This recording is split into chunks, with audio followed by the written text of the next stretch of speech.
Qui aurait cru que il y a 20 ans, tu pouvais prendre ton téléphone puis aller sur Desjardins puis envoyer 1000$, 2000$ à ton ami par virement Interac en l'espace de 2 minutes, sans devoir aller à la banque? Qui aurait cru aujourd'hui que tu pouvais aller sur Amazon puis au lieu d'aller chez Future Shop, Best Buy ou chez Walmart, tu pouvais te commander quelque chose puis le recevoir la journée même chez toi? Qui aurait cru que tu aurais pu aller sur ton cell, aller sur Uber Eats puis te commander un Général Tao puis le recevoir quelques minutes après sans devoir prendre ta voiture, prendre tes clés et aller dans un restaurant, passer la commande, attendre la commande, la ramener chez toi pour manger puis que ce soit froid? Toutes les industries ont évolué grâce aux technologies, mais pourtant, toi, ta job est restée à la même place. Tu as besoin de prendre ta voiture, aller dans un bureau, aller dans un commerce, passer 1-2 heures à tous les jours dans le trafic sans être payé pour aller pratiquer ce que tu fais aujourd'hui. Puis ça, moi, je trouve que ça fait votre sens. C'est exactement ce que mon ami Frank pensait aussi. Frank était le textbook réussite de ce qu'on veut quand on est jeune. Donc, il a monté les échelons dans un restaurant, en fait. Donc, il a commencé comme serveur dans un restaurant super connu. Puis, il a fait ses preuves, il a augmenté en compétences, il a augmenté en leadership. Puis, pas à pas, il a monté en position dans la chaîne de restaurants. Puis, il est devenu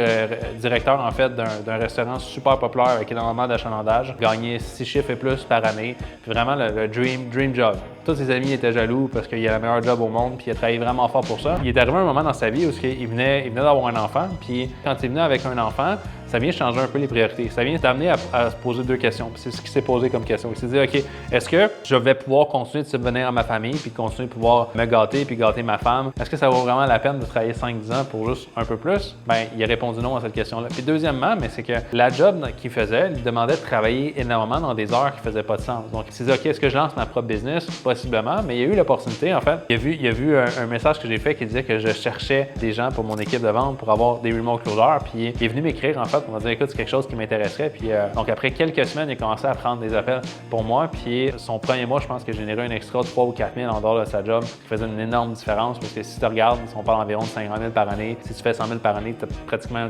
monté ton revenu de 50 % en un mois, là, ce qui était astronomique. Puis je pense que c'est ce qui a donné la preuve de dire, OK, tu sais quoi, si je suis capable de générer ces revenus-là avec le temps que j'ai mis en étant de chez moi, en n'ayant pas besoin de prendre ma voiture pour me déplacer, il arrive quoi? C'est finalement ça devient mon plan A. Il a dit oui, en fait, il a sauté pieds joints. Puis c'est ça qu'il a décidé de faire. Puis aujourd'hui, il travaille encore avec moi, génère multi chiffres par année grâce à ça. Ça sert à quoi aujourd'hui de retourner sur les bancs d'école pendant 5-10 ans pour faire un job qui te demande quand même de faire 1-2 heures dans le trafic sans jamais avoir l'opportunité de faire différent?